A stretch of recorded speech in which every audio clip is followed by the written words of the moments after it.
আসসালামু আলাইকুম and welcome everyone to my online English class. প্রিয় শিক্ষার্থীরা, প্রতিদিনের ন্যায় আজকেও তোমাদের ক্লাস শুরু করছি একটি গ্রিটিং সঙের মধ্য দিয়ে। Brush brush brush your teeth, brush them every day, father mother sister brother brush them every day, drink drink drink some milk, drink some every day, father mother sister brother drink some every day, eat, eat, eat some fruit, eat some every day. Father, mother, sister, brother, eat some every day. Take, take, take a bath, take one every day. Father, mother, sister, brother, take one every day. প্রিয় শিক্ষার্থীরা, এটা ছিল আজকের দিনের greeting song. এই greeting সংটি তোমাদের English for today বইয়ের unit 18 থেকে নেওয়া হয়েছে। আশা করছি তোমরাও এই সংটি বা রাইমটি শিখে নিবে এবং আমার সাথে কণ্ঠ মিলিয়ে বলবে। তো চলো এখন আজকের লেসনে আমরা চলে যাই। গত লেসনে আমরা আলোচনা করেছিলাম টেন্সের পরিচয় নিয়ে এবং আমরা প্রেজেন্ট ইনডিফিনিট টেন্স পর্যন্ত আসতে পেরেছিলাম। তারই ধারাবাহিকতায় আজকেও আমরা প্রেজেন্ট টেন্স শিখব। প্রেজেন্ট টেন্স তথা বর্তমানকাল। তোমরা এখানে স্ক্রিনে দেখতে পাচ্ছ প্রেজেন্ট টেন্স 4 প্রকার: present indefinite, present continuous, present perfect continuous. এই 4 প্রকার টেন্সের নাম আমরা গত লেসনে শিখেছি এবং গত লেসনে 1 নম্বরে প্রেজেন্ট ইনডিফিনিট টেন্স দেওয়া আছে। প্রেজেন্ট ইনডিফিনিট টেন্স সম্পর্কেও আমরা জেনেছি। তাহলে আজ আমরা জানব প্রেজেন্ট কন্টিনিউয়াস সম্পর্কে, প্রেজেন্ট পারফেক্ট সম্পর্কে এবং প্রেজেন্ট পারফেক্ট কন্টিনিউয়াস সম্পর্কে। তো শুরুতেই থাকছে আমাদের present continuous tense. Present continuous tense, যার বাংলা অর্থ হচ্ছে চলমান বর্তমান কাল। বর্তমান কাল মানে এখনকার সময়, চলমান মানে যে কাজটি বা যে কাজগুলো চলছে। এই টেন্সটি বোঝার জন্য চলো আমরা প্রতিদিনের ন্যায় 3টি বাক্যের সাহায্য নিয়ে নিচ্ছি। দেখতে পাচ্ছ 3টি বাক্য। বাক্যগুলোতে বলা হচ্ছে you are watching my video class now, I am teaching you English at this moment, my son is sleeping now. এই 3টি বাক্যের প্রথম বাক্যে বলা হচ্ছে ইউ আর ওয়াচিং মানে তোমরা দেখতেছো বা দেখছো, মাই ভিডিও ক্লাস আমার এই ভিডিও ক্লাস, নাও এখন। তার মানে প্রথম বাক্যে বলছে তোমরা এখন কি করছো সেটা। আর দ্বিতীয় বাক্যে দেখো, দ্বিতীয় বাক্যে বলা হচ্ছে আই অ্যাম টিচিং আমি শেখাচ্ছি, ইউ তোমাকে বা তোমাদেরকে, ইংরেজি, অ্যাট দিস মোমেন্ট এই মুহূর্তে বা এখন আমি তোমাদের ইংরেজি শেখাচ্ছি। দ্বিতীয় বাক্যে বলা হচ্ছে আমি এখন কি করছি সেটা। আর তৃতীয় বাক্যে দেখো বলছে মাই সান ইজ স্লিপিং নাও আমার ছেলে এখন ঘুমাচ্ছে। আমার একটা ছোট্ট বাবু আছে, ও এখন ঘুমাচ্ছে। ও যখন জেগে থাকলে আমার ল্যাপটপ নিয়ে নেবে। বাকিটা বুঝতেই পারছো। তো 3 বাক্যে তিন বাক্যে তোমরা কি করছো সেটা প্রথম বাক্যে বলা হলো, আর দ্বিতীয় বাক্যে আমি এখন কি করছি সেটা বলা হচ্ছে, আর তৃতীয় বাক্যে আমার ছেলেটা কি করছে সেটা বলা হচ্ছে। তার মানে প্রেজেন্ট কন্টিনিউয়াস টেন্স দ্বারা বোঝায় এখন বা এই মুহূর্তে কি কাজ হচ্ছে বা চলছে। এখান থেকেই তো সংজ্ঞাটা বলে দেওয়া যায়। এই দেখো, যে টেন্স দ্বারা বর্তমান কালে কোনো কাজ হচ্ছে বা চলছে বোঝায় তাকে প্রেজেন্ট কন্টিনিউয়াস টেন্স বলে। আর এই 3টি বাক্য দ্বারা এখন কোনো কিছু হচ্ছে সেটাই বোঝাচ্ছে, তাই না? তো চলো আরেকবার টেন্সের সংজ্ঞাটা বলে নিই। যে টেন্স দ্বারা বর্তমান কালে কোনো কাজ হচ্ছে বা চলছে বোঝায় তাকে প্রেজেন্ট কন্টিনিউয়াস টেন্স বলে। তো আমরা যেমন প্রেজেন্ট ইনডিফিনিট টেন্সের স্ট্রাকচার শিখেছিলাম, তেমন প্রেজেন্ট কন্টিনিউয়াস টেন্সের স্ট্রাকচারটাও দেখে নিই। স্ট্রাকচার মানে গঠন প্রণালী বা বাক্য তৈরি করার পদ্ধতি। সব টেন্সেই কিন্তু শুরুতে একটা সাবজেক্ট লাগবে। এখানে আমরা দেখতে পাচ্ছি ইউ হচ্ছে সাবজেক্ট, তারপরে সাবজেক্টের সাথে মিল রেখে এম অথবা ইজ অথবা আর, এই 3টার মধ্য থেকে একটা নিতে হবে। এখানে am is are verb auxiliary verb হিসেবে ব্যবহৃত হচ্ছে, কারণ তারপরে প্রিন্সিপাল ভার্ব আছে। তারপরে থাকবে আমাদের প্রিন্সিপাল ভার্বের শেষে আইএনজি, নিচে লিখে দিয়েছি PV1 প্লাস আইএনজি, অর্থাৎ প্রিন্সিপাল ভার্বের প্রেজেন্ট ফর্মের সাথে আইএনজি, তারপরে অবজেক্ট বা এক্সটেনশন থাকতে পারে। তাহলে আমরা স্ট্রাকচারটা আশা করি বলতে পারবো। উদাহরণের মধ্যেও কিন্তু আমাদের স্ট্রাকচারের টা আমরা প্রকাশ করতে পারি। যেমন দেখো ইউ আছে, ইউ সাবজেক্ট, আর আছে, তারপরে ভার্ব, তারপরে আইএনজি, তারপরে অবজেক্ট, এক্সটেনশন। তাহলে নিশ্চয়ই তোমরা প্রেজেন্ট কন্টিনিউয়াস টেন্সের স্ট্রাকচার বলতে পারবে। বইয়ে অনেক সময় এভাবে লেখা থাকে, প্রেজেন্ট কন্টিনিউয়াস টেন্সের স্ট্রাকচার হলো প্রথমে সাবজেক্ট, তারপরে সাবজেক্টের নাম্বার ও পার্সন অনুযায়ী এম, ইজ, আর, তারপরে মূল ভার্বের সাথে আইএনজি, তারপরে অবজেক্ট বা এক্সটেনশন। এখানে সাবজেক্টের নাম্বার ও পার্সন অনুযায়ী মানে হচ্ছে যদি আই হয় তাহলে এম, যদি হি হয় তাহলে ইজ, যদি ইউ হয় তাহলে আর, এবং ভার্বের সাথে অবশ্যই আইএনজি যুক্ত করতে হবে। তাহলে আমরা বুঝতে পারলাম প্রেজেন্ট কন্টিনিউয়াস টেন্সের স্ট্রাকচার। একটা জিনিস লক্ষ্য করো, প্রেজেন্ট ইনডিফিনিট টেন্সেও সাবজেক্ট ছিল, প্রেজেন্ট ইনডিফিনিট টেন্সেও অবজেক্টও ছিল। তাহলে পার্থক্য হচ্ছে অ্যামিজার থাকবে প্রেজেন্ট কন্টিনিউয়াসে এবং তারপরে ভার্বের সাথে আইএনজি থাকবে।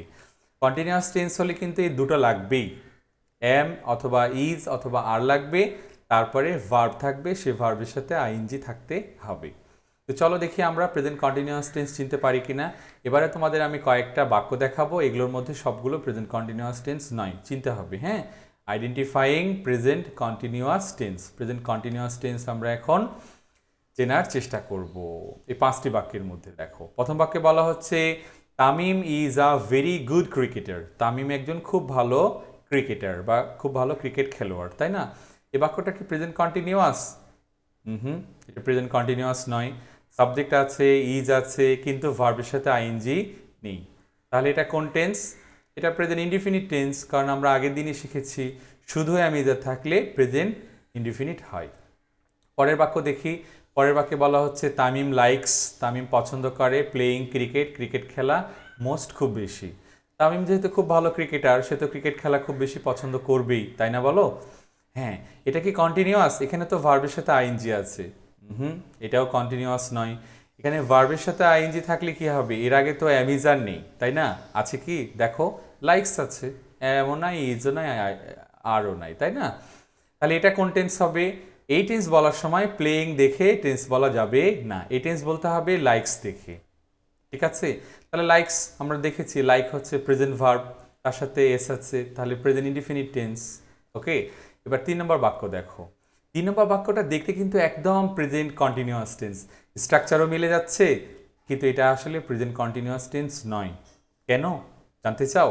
একটু মন দিয়ে দেখো তাহলে, না হলে এটা কিন্তু কন্টিনিউয়াস মনে হবে একদম। বাক্যটাতে বলা হচ্ছে my hobby is reading story books, মানে আমার শখ হয় গল্পের বই পড়া। তাহলে এখানে সাবজেক্ট আছে, ইজ আছে, ভার্বের সাথে আইএনজিও আছে, অবজেক্টও আছে। কন্টিনিউয়াস মনে হলো, এখানে লক্ষ্য করে দেখো বাক্যটার অর্থটা কি। বাক্যের অর্থ বলা হচ্ছে আমার শখ হলো বা হয় গল্পের বই পড়া। এখানে কোনো কাজ হচ্ছে বা চলছে এখন, সেটা বোঝানো হচ্ছে না, কিন্তু সংজ্ঞায় বলা ছিল এখন কোনো কাজ হচ্ছে বা চলছে, এটা বোঝাতে হবে, তাই না? এখানে কি এটা বলা যায় আমার শখ গল্পের বই পড়তেছে? আমার শখ কি পড়তে পারে? নিশ্চয়ই পারে না, বরং অর্থ হচ্ছে আমার শখ হয় গল্পের বই পড়া বা আমার শখ গল্পের বই পড়া। এখানে স্ট্রাকচারটা মনে হচ্ছে মিলে গেছে, কিন্তু এটা প্রেজেন্ট কন্টিনিউয়াস টেন্স বলা যাবে না, কারণ প্রেজেন্ট কন্টিনিউয়াস টেন্সের সংজ্ঞার সাথে বা পরিচয়ের সাথে এটা মিলেনি। 4 নম্বর বাক্যটা দেখি তো, এটা কি present continuous tense? Tamim is playing cricket, Tamim cricket খেলছে। তাহলে তামিম ক্রিকেট খেলছে, সংজ্ঞাটা মিলে গেল, সাবজেক্ট আছে, ইজ আছে, ভার্বের সাথে আইএনজি আছে, অবজেক্ট আছে। হ্যাঁ, অবশ্যই এটা প্রেজেন্ট কন্টিনিউয়াস টেন্স। প্রথম তিনটা কিন্তু প্রেজেন্ট কন্টিনিউয়াস টেন্স হয়নি, এটা প্রেজেন্ট কন্টিনিউয়াস টেন্স হয়ে গেল। 5 নম্বর বাক্যে বলছে Seema is reading a story book, Seema একটা গল্পের বই পড়তেছে বা পড়ছে। এটা কি প্রেজেন্ট কন্টিনিউয়াস টেন্স? হ্যাঁ, অবশ্যই এটা প্রেজেন্ট কন্টিনিউয়াস টেন্স, কারণ এখানে সীমা কি করছে সেটা বোঝানো হচ্ছে, এবং সাবজেক্ট আছে, ইজ আছে, ভার্বের সাথে আইএনজি আছে, অবজেক্টও আছে। ঠিক আছে, তাহলে প্রেজেন্ট কন্টিনিউয়াসের জন্য অ্যামিজারও লাগবে, ভার্বের সাথে আইএনজিও লাগবে। আশা করি তোমরা প্রেজেন্ট কন্টিনিউয়াস টেন্সটা বুঝতে পেরেছো। যাদের একটু কষ্ট হচ্ছে তারা এখানে ভিডিওটা পজ করে বা পেছনে টেনে দিয়ে আবার আমার কথাগুলো শুনতে পারো। হ্যাঁ, ঠিক আছে। আমি আজকে 3টা টেন্স নিয়ে আলোচনা করব। তোমাদের একবারে বুঝতে একটু কষ্ট হলে তোমরা এই একটা করে টেন্স আমি যেখানে শেষ করব ততটুকু দেখে আবার রিপিট করে দেখে তারপরে টেন্সটাতে যাবে, কেমন? ওকে, তাহলে চলো এখন আমরা পরের টেন্সে যাই। পরের টেন্স হচ্ছে প্রেজেন্ট পারফেক্ট টেন্স। এই টেন্সটার বাংলা অর্থ হচ্ছে পুরা ঘটিত বর্তমান কাল। পুরা ঘটিত মানে যে কাজটা পুরোটাই হয়ে গেছে, বর্তমান কাল মানে এখনকার সময়। এটা আবার কেমন কথা? যে কাজটা হয়ে গেছে সেটা তো অতীত হওয়ার কথা ছিল, তাই না? অনেকে এই বিষয়টা নিয়ে প্রশ্ন তোলে যে পুরা ঘটিত মানে হয়ে গেছে, যেটা হয়ে গেছে সেটা তো পাস্ট। তবে এখানে মনে রাখতে হবে এটা হচ্ছে একটু আগে হয়ে গেছে বা নতুন কাজকে বোঝানো হয়। আর এই টেন্সটা দ্বারা বোঝানো হয় যে কাজটা হয়ে গেছে কিন্তু তার ফলটা বাকি আছে। কাজ হয়ে গেছে, ফল বাকি আছে, এটা কি? ফল মানে তো আমরা জানি অরেঞ্জ, বানানা, তারপরে জ্যাকফ্রুট, এগুলো। কিন্তু বাক্যে এখানে সেসব ফলের কথা বলা হচ্ছে না। কাজ হয়ে গেছে, ফল বাকি আছে, সেই টেন্স হচ্ছে প্রেজেন্ট পারফেক্ট টেন্স। সেটা কীরকম আমরা এটা বোঝার জন্য কয়েকটা বাক্যের সাহায্য নিয়ে নিই। এখানে দেখতে পাচ্ছ প্রথম বাক্যে বলা হচ্ছে my uncle has come to our house. আমার আঙ্কেল আমাদের বাসায় এসেছেন। বাক্যটার অর্থ হলো কি? মাই আঙ্কেল, আমার আঙ্কেল, চাচা, মামা, খালু, যেটাই বলো না কেন, হ্যাজ কাম এসেছে বা এসেছেন, টু আওয়ার হাউস আমাদের বাড়িতে। এটা প্রেজেন্ট পারফেক্ট টেন্স, কারণ কাজটা হয়ে গেছে মানে তিনি চলে এসেছেন। ফল বাকি আছে মানে কি? মানে তিনি এখন আমাদের বাড়িতেই আছেন, উনি এখনও চলে যাননি। বুঝেছো? দ্বিতীয় বাক্যে বলা হচ্ছে সীমা হ্যাজ অলরেডি সাং। সীমা ইতিমধ্যেই গেয়ে ফেলেছে বা গেয়েছে এ সং, একটি গান, ইন দ্য পার্টি, পার্টিতে। ধরো একটা পার্টি হচ্ছে, সেখানে সবাই একটা করে গান গাইবে, তারপরে শেষে সবাইকে, সবার মধ্য থেকে ফার্স্ট, সেকেন্ড, থার্ডকে পুরস্কার দেওয়া হবে। তাহলে কেউ একজন বলছে সীমা গান গাইবে না, তখন অন্যজন বলছে সীমা হ্যাজ অলরেডি সাং। সীমা তো ইতিমধ্যেই গেয়েছে। অলরেডি মানে বলার আগেই হয়েছে। Sang a song in the party, তাহলে সীমা গানটা গেয়েছে, কাজটা হয়ে গেছে, কিন্তু একটু পরে রেজাল্ট হবে, ফলটা বাকি আছে, তাই না? পরের বাক্যে বলা হচ্ছে আই হ্যাভ কমপ্লিটেড, আমি শেষ করেছি বা সমাপ্ত করেছি, মাই হোমওয়ার্ক, আমার হোমওয়ার্ক বা আমার বাড়ির কাজ। তাহলে একটু আগে শেষ হয়েছে সেটা বোঝাচ্ছে, অথবা বোঝাচ্ছে তার কাজটা শেষ হয়েছে, এখনও টিচার দেখেনি, যেমন তোমাদের আগের হোমওয়ার্কটা আমি এখনও দেখিনি, তাই না? আচ্ছা, তাহলে ফল বাকি আছে মানে তার কাজটা হয়েছে, এখনও দেখানো হয়নি, বা সেই কাজটা নতুন কাজ একটু আগে শেষ করেছে। 4 নম্বর বাক্যে বলা হচ্ছে আই হ্যাভ জাস্ট টেকেন, আমি একটু আগে নিয়েছি বা খেয়েছি, মাই লাঞ্চ, আমার দুপুরের খাবার। হ্যাঁ, তাহলে এই বাক্য দ্বারা একটু আগে একটা কাজ করা বোঝাচ্ছে। আর ফল বাকি আছে মানে মানে আমার পেটে খাবারটা আছে, আমার এখনো ক্ষুধা লাগছে না, তাই না? আর আগে খেয়েছিলাম বললে সেটা পাস্ট হবে, বা কালকে খেয়েছিলাম সেটা পাস্ট হবে। আর খেয়েছি মানে আমার কাজটা করা হয়েছে, কিন্তু আমার ফলটা বাকি আছে, মানে খাবার এখনো পেটে আছে, আমার এখনো ক্ষুধা লাগছে না, এটা বোঝাচ্ছে। হ্যাঁ, তাহলে এই টেন্সের সংজ্ঞাটা আমরা দেখে নিচ্ছি। যে টেন্স দ্বারা কোনো কাজ এইমাত্র শেষ হয়েছে কিন্তু তার ফল এখনো বর্তমান, এরূপ অর্থ প্রকাশ করে, তাকে প্রেজেন্ট পারফেক্ট টেন্স বলে। হ্যাঁ, সংজ্ঞাটা বুঝতে পেরেছো? এই দেখো সংজ্ঞাটা, দেখো ভালো করে। যে টেন্স দ্বারা কোনো কাজ এইমাত্র শেষ হয়েছে কিন্তু তার ফল এখনো বর্তমান, এরূপ অর্থ প্রকাশ করে, তাকে প্রেজেন্ট পারফেক্ট টেন্স বলে। আশা করি তোমরা বুঝতে পেরেছো। কাজ হয়ে গেছে, ফল বাকি আছে। এই টেন্সের এখন আমরা স্ট্রাকচারটা দেখে নিই, চলো। এই টেন্সের স্ট্রাকচারটা হচ্ছে প্রথমেই সাবজেক্ট থাকবে, প্রত্যেকটা টেন্সেই তো সাবজেক্ট থাকে। তারপরে সাবজেক্টের সাথে মিল রেখে হ্যাভ অথবা হ্যাজ, যেটা মিলে, আই তার জন্য হ্যাভ, হি হলে হ্যাজ হতো। তারপরে মূল ভার্বের পাস্ট পার্টিসিপল, এগুলো আমরা আগে শিখেছি না? বলো, একটা ভার্বকে কেমন করে পাস্ট পার্টিসিপল করতে হয়। যেমন টেক থেকে টেক, টুক, টেকেন হচ্ছে পাস্ট পার্টিসিপল। তারপরে থাকবে অবজেক্ট। আবার বলি, প্রেজেন্ট পারফেক্ট টেন্সের structure subject plus have has plus principal ভার্বের past participle plus object plus extension. এখানে একটা কথা বলে রাখি, হ্যাভ এবং হ্যাজের পরে এ দুটো তো অক্সিলারি ভার্ব, তাই না? হ্যাভ অথবা হ্যাজ। যেই ভার্বই আসবে সেই ভার্বটাই পাস্ট পার্টিসিপল হয়ে যাবে। কীরকম ইন্টারেস্টিং না? তার মানে দেখো, হ্যাবের পরে যদি প্লে আসে সেটা প্লেড হয়ে যাবে, আর যদি হ্যাবের পরে গো আসে তাহলে গন হয়ে যাবে, হ্যাবের পরে যদি নো আসে তাহলে নোন হয়ে যাবে, হ্যাবের পরে যদি টেক আসে তাহলে টেকেন হয়ে যাবে, সেখানে টেকেন, এখানে টেকেন হয়ে গেছে। তাহলে হ্যাভ হ্যাজ এর একটা পাওয়ার হচ্ছে এরপরে যেই ভার্বই আসবে সেই ভার্বটাকে পাস্ট পার্টিসিপল বানিয়ে ফেলবে। এই জন্য এই টেন্সে হ্যাভ অথবা হ্যাজের পরে পাস্ট পার্টিসিপল থাকে। শেষবারের মতো স্ট্রাকচারটা বলে নিই।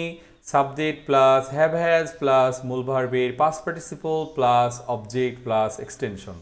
ও হ্যাঁ, একটা ছোট্ট কথা বলিনি। উদাহরণে দেখো, দুটো শব্দ লাল করে রেখেছি। এই দেখো, অলরেডি আর জাস্ট।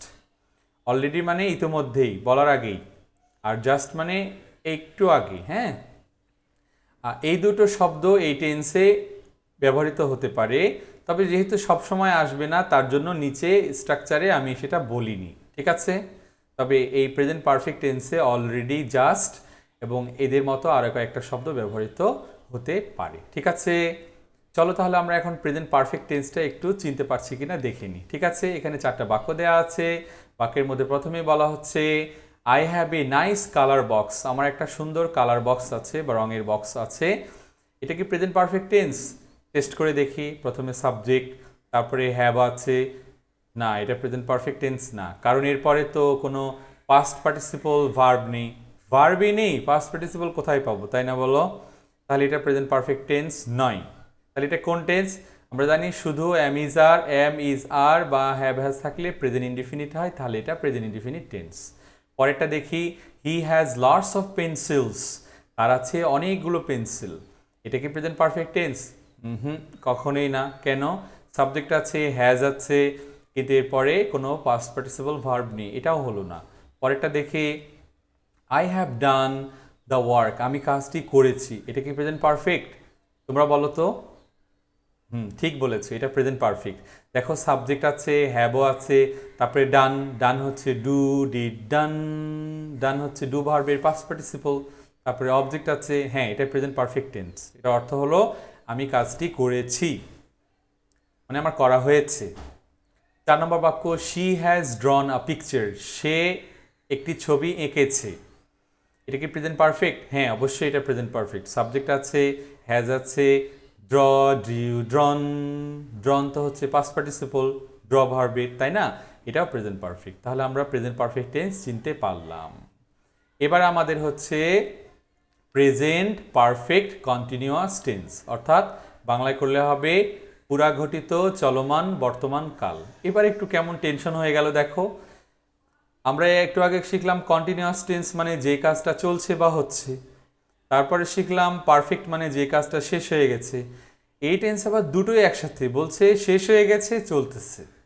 পারফেক্ট শেষ হয়ে গেছে, কন্টিনিউয়াস চলতেছে। এরকম, এটা কীরকম? আগেই বলেছিলাম এখানে একটু ইন্টারেস্টিং কিছু শেখার আছে। সেটা দেখো, এই টেন্সটা হচ্ছে এরকম যে একটা কাজ অনেকক্ষণ থেকে চলছে, অনেকখানি হয়ে গেছে আর বাকিটা চলছে। যেমন আমি তোমাদের অনেকক্ষণ থেকে পড়াচ্ছি, তোমাদের দুটো টেন্স শেখানো হয়ে গেছে, যতটুকু হয়ে গেছে সেটা হচ্ছে পারফেক্ট, আর এখন একটা টেন্স শেখানো চলছে, এটুকু হচ্ছে কন্টিনিউয়াস। তাহলে বুঝতে পেরেছো? ও দাঁড়া, একটু ভালো করে বোঝানোর জন্য বাক্যগুলো দেখিয়ে দিচ্ছি। বলা হচ্ছে I have been teaching you English for 20 minutes. You have been reading in this school since 2017. But 2017, my son has been sleeping for an hour. অর্থ শোনো। প্রথম বাক্যে বলা হচ্ছে আই হ্যাভ বিন টিচিং, মানে আমি শেখাচ্ছি, ইউ তোমাকে বা তোমাদেরকে, ইংলিশ ইংরেজি, ফর মানে ধরে, আরেকটা অর্থ হলো জন্য, এখানে অর্থ করব ধরে, 20 মিনিটস 20 মিনিট, 20 মিনিট বা তার থেকে একটু বেশি সময় আমি তোমাদের 20 মিনিট ধরে ইংরেজি শেখাচ্ছি। তার মানে যতটুকু শিখিয়েছি সেটুকু পারফেক্ট, আর এখনও শেখাচ্ছি, এটা কন্টিনিউয়াস। তারপরের বাক্য দেখো, ইউ হ্যাভ বিন রিডিং, তোমরা পড়ছো, ইন দিস স্কুল, এই স্কুলে, সিন্স 2017, 2017 সাল থেকে, তাই না? 1-এ 2017 সাল, 2-এ 18, 3-তে 19, 4-এ 2020। তাহলে তোমরা 3 বছর পড়েছো, সেটা পারফেক্ট হয়ে গেছে। আর এখনও এবছরও পড়ছো, তাহলে কন্টিনিউয়াস। তাহলে যেই কাজ আমাদের আগে থেকেই চলছে, অনেকখানি হয়ে গেছে, এখনও চলছে বা কিছুটা হয়েছে তবুও চলছে, সেটাকেই বলা হয় প্রেজেন্ট পারফেক্ট কন্টিনিউয়াস টেন্স। পরের বাক্যে বলা হচ্ছে মাই সান হ্যাজ বিন স্লিপিং, আমার ছেলে ঘুমাচ্ছে ফর অ্যান আওয়ার, 1 ঘন্টা ধরে। হ্যাঁ, ওর ঘুমানো প্রায় 1 ঘন্টা হয়ে গেল, ও জেগে উঠলে আমাকে ল্যাপটপ নিয়ে ডিস্টার্ব করবে। হ্যাঁ, তাহলে এই বাক্যে সে 1 ঘন্টা হয়ে গেল এখনও ঘুমাচ্ছে, তাই না? তাহলে যতক্ষণ ঘুমানো হয়েছে ততটুকু পারফেক্ট, আর ঘুমাতেই আছে এই জন্য কন্টিনিউয়াস। তাহলে চলো এবার আমরা স্ট্রাকচারটা দেখার আগে সংজ্ঞাটা দেখিনি। যে টেন্স দ্বারা কোনো কাজ পূর্বে শুরু হয়ে বর্তমানে চলছে বোঝায় তাকে প্রেজেন্ট পারফেক্ট কন্টিনিউয়াস টেন্স বলে। বুঝতে পেরেছো? আবার একবার শোনো। যে টেন্স দ্বারা কোনো কাজ পূর্বে শুরু হয়ে বর্তমানে চলছে বোঝায় তাকে প্রেজেন্ট পারফেক্ট কন্টিনিউয়াস টেন্স বলে। ওকে, নিশ্চয় উদাহরণগুলো থেকে এতক্ষণে বুঝে গেছো। এবার এই টেন্সটার আমরা স্ট্রাকচার দেখে নিই। স্ট্রাকচার তো তোমরা এতক্ষণে বুঝতে শিখে গেছো কিভাবে বলতে হয়। উদাহরণগুলো দেখলেই কিন্তু তোমরা একটু বুদ্ধি করলে তোমরা নিজেরাও স্ট্রাকচার বলতে পারবে, তাই না? এই যেমন দেখো, বলা হচ্ছে ইউ সাবজেক্ট, তারপরে হ্যাভ দেখেই বুঝতে পারছি হ্যাভ অথবা হ্যাজ লাগবে, কারণ হ্যাভ তো সবসময় হয় না, হি হলে তো হ্যাজ হয়ে যায়। তারপরে বিন লাগবে, তারপরে ভার্বের প্রেজেন্ট ফর্মের সাথে আইএনজি, কারণ আইএনজি লাগবে কেন? এটাও তো কন্টিনিউয়াস, এটা অর্ধেক কন্টিনিউয়াস অর্ধেক পারফেক্ট, তাই না? তারপরে অবজেক্ট এক্সটেনশন লাগবে। আরেকবার বলি, প্রেজেন্ট পারফেক্ট কন্টিনিউয়াস টেন্সের স্ট্রাকচার হলো শুরুতে সাবজেক্ট, তারপরে হ্যাভ অথবা হ্যাজ, তারপরে বিন, কেউ কেউ বলে হ্যাভ বিন বা হ্যাজ বিন, এটাও বলা যাবে। তারপরে মূল ভার্বের প্রেজেন্ট ফর্মের সাথে আইএনজি, তারপরে অবজেক্ট এক্সটেনশন। একটা জিনিস খেয়াল করো, এই বাক্যে ইউ হলো সাবজেক্ট, হ্যাভ অথবা হ্যাজ, পারফেক্টে হ্যাভ অথবা হ্যাজ থাকে। তারপরে বিন, এটা কিন্তু পাস্ট পার্টিসিপল। বিন হচ্ছে বি বা এম, ইজ, আর এই ভার্বগুলোর পাস্ট পার্টিসিপল বিন। তাহলে যদি শুধু ইউ হ্যাভ বিন এতটুকু বলা হয় তাহলে বলবা প্রেজেন্ট পারফেক্ট টেন্স হয়ে গেছে। তারপরে যদি আবার ভার্বের সাথে আইএনজি থাকে তাহলে কন্টিনিউয়াসও হয়ে গেল। ঠিক আছে? আচ্ছা, বিষয়টা আর একটু ক্লিয়ার করার জন্য চলো আমরা এই টেন্সটাকে একটু চেনার চেষ্টা করি, তাহলেই বুঝে যাব। আইডেন্টিফাইং, চেনার চেষ্টা করা প্রেজেন্ট পারফেক্ট কন্টিনিউয়াস টেন্স। তোমরা চেষ্টা করো প্রেজেন্ট পারফেক্ট কন্টিনিউয়াস টেন্স খুঁজে বের করতে। বাক্যগুলোতে দেখি আমরা। প্রথম বাক্যে বলা হচ্ছে আই হ্যাভ বিন রিডিং, মানে আমি পড়ছি, ফর 2 আওয়ার্স, 2 ঘন্টা ধরে। এটা কি প্রেজেন্ট পারফেক্ট কন্টিনিউয়াস টেন্স? মিলিয়ে দেখি। প্রথমে আই সাবজেক্ট আছে, ঠিক আছে। তারপরে হ্যাভ আছে, তাও ঠিক আছে। বিনও আছে, প্রেজেন্ট পারফেক্ট কন্টিনিউয়াসের জন্য যা যা লাগে আছে, পারফেক্ট হয়ে গেল। আই হ্যাভ বিন পর্যন্ত পারফেক্ট হয়ে গেল। ও, পরে ভার্ব প্লাস আইএনজিও আছে। বাহ, ভালোই তো। তাহলে এখন আমরা আবার ফর দেখতে পাচ্ছি। এখানে একটা জিনিস খেয়াল করবে, এই টেন্সে ফর আর সিন্স, এই যে নিচে 3 নম্বর বাক্যের শেষে দেখো এখানে সিন্স আছে। এই দুটো শব্দ এই টেন্সে একটু বেশি ব্যবহৃত হয়। হ্যাঁ, আচ্ছা, তাহলে বলা হচ্ছে আই হ্যাভ বিন রিডিং, আমি পড়ছি, ফর 2 আওয়ার্স, 2 ঘন্টা ধরে। প্রেজেন্ট পারফেক্ট কন্টিনিউয়াস টেন্স মিলে গেছে। পরের বাক্যে শি হ্যাজ বিন সিক, সে হয়েছে অসুস্থ, ফর 3 ডেজ, 3 দিন ধরে। এটা কি প্রেজেন্ট পারফেক্ট কন্টিনিউয়াস টেন্স? না, এটা প্রেজেন্ট পারফেক্ট কন্টিনিউয়াস টেন্স নয়। কেন? দেখো, শি সাবজেক্ট আছে, তারপরে হ্যাজও আছে, বিনও আছে, কিন্তু এরপরে আর ভার্বের সাথে আইএনজি নাই। তাহলে ওই যে বললাম, শুধু হ্যাজ বিন পর্যন্ত পেলে প্রেজেন্ট পারফেক্ট বলবো, কিন্তু এরপরে ভার্বের সাথে আইএনজি না থাকলে কন্টিনিউয়াসটা আর বলবো না। তাহলে এটা শুধু প্রেজেন্ট পারফেক্ট হলো, কারণ শি সাবজেক্ট, হ্যাজ আছে, বিন হচ্ছে পাস্ট পার্টিসিপল। 3 নম্বর বাক্যটা দেখি। The man has been working, লোকটি কাজ করছে, সিন্স মর্নিং, সকাল থেকে। লোকটি সকাল থেকে কাজ করছে। The man subject, has been আছে, হ্যাভ অথবা হ্যাজের মধ্যে হ্যাজ আছে, বিন আছে, ভার্বের সাথে আইএনজিও আছে। সিন্স মানে থেকে, ফ্রম মানেও থেকে, সিন্স মানেও থেকে। প্রেজেন্ট পারফেক্ট কন্টিনিউয়াস টেন্সে সিন্সটা একটু বেশি ব্যবহৃত হয়, ফ্রম না ব্যবহৃত হয়ে। তবে অনেকের মতে ফ্রমটাও ব্যবহৃত হতে পারে। তাহলে সকাল থেকে লোকটি কাজ করতেছে, যে কাজ পূর্বে শুরু হয়ে এখনও চলছে, প্রেজেন্ট পারফেক্ট কন্টিনিউয়াস টেন্স বলা হয়। সংজ্ঞাও মিলে যাচ্ছে, স্ট্রাকচারও মিলে যাচ্ছে, তাহলে এটা অবশ্যই প্রেজেন্ট পারফেক্ট কন্টিনিউয়াস টেন্স, তাই না? 4 নম্বর বাক্য দেখো, বলা হচ্ছে Rana Haque has watched, my video class. Rana Haque my best friend, সে হ্যাজ ওয়াচড, দেখেছে মাই ভিডিও ক্লাস, আমার ভিডিও ক্লাসটি। তাহলে এটা কোন টেন্স দেখি তো? রানা হক সাবজেক্ট, হ্যাজ আছে, বিন নেই, ভার্বের সাথে আইএনজিও নেই, এটা কখনোই প্রেজেন্ট পারফেক্ট কন্টিনিউয়াস টেন্স হবে না। তাহলে এটা কোন টেন্স হবে? দেখো প্রেজেন্ট পারফেক্ট টেন্স মিলে গেছে, সাবজেক্ট, তারপরে হ্যাভ হ্যাজের মধ্যে হ্যাজ, তারপরে ভার্বের পাস্ট পার্টিসিপল, তারপরে অবজেক্ট। তাহলে আশা করি তোমরা টেন্সটা, এই টেন্সের এই প্রেজেন্ট 4টা টেন্স তোমরা শিখতে পেরেছো, চিনতে পেরেছো। তারপরে যাদের একটু কষ্ট হচ্ছে ভিডিওটা টেনে টেনে তোমরা আরও বারবার দেখো, ঠিক আছে? তারপরে ইংলিশ গ্রামার বই থেকে এগুলো নেওয়া হয়েছে, তোমাদের ইংলিশ গ্রামার বইটা খোলো, সেখানে এগুলো পাবে, ওখানেও অন্য অন্য উদাহরণগুলো পড়ো, তাহলে তোমরা টেন্সটাকে আরও ভালো মতো শিখতে পারবে, ঠিক আছে? তো এখন আমাদের হোমওয়ার্ক নেওয়ার পালা। তবে তোমাদেরকে একটা কথা বলিনি, এর আগের দুদিনও তোমাদেরকে আমি হোমওয়ার্ক দিয়েছি, আশা করি তোমরা অনেক সুন্দর করে হোমওয়ার্কটা করেছো। যারা এখনও হোমওয়ার্কটা করতে পারোনি তারা সুন্দর করে একটা নোট খাতার মতো খাতা নিয়ে সেখানে হোমওয়ার্কগুলো করো, পরে তোমাদের এগুলো কাজে লাগবে, ওকে? আর পড়া তোমাদের কেমন লাগছে, কষ্ট হচ্ছে কিনা অনেক বুঝতে, সেটা তোমরা আমাকে এই যে এখানে ইমেল আছে, আমার ইমেল অ্যাড্রেস, এই ইমেল অ্যাড্রেসে জানাতে পারো, তাছাড়া কমেন্ট করে জানাতে পারো। আর এবার দিয়ে দিচ্ছি আজকের হোমওয়ার্ক। হ্যাঁ, আজকের হোমওয়ার্ক খুব সহজ, যেগুলো এতক্ষণ পড়লাম সেগুলোই। What is present continuous tense, what is present perfect tense, what is present perfect continuous tense. তবে তোমরা এই টেন্সগুলো লেখার পরে স্ট্রাকচার লিখে উদাহরণটা লিখলে অনেক সুন্দর হবে, ঠিক আছে? একটু কষ্ট করে সুন্দর করে লেখো। আর একটা কথা, যারা আগের দিনের হোমওয়ার্ক করনি তারা অবশ্যই আজকের হোমওয়ার্কের সাথে সেটাও করবে।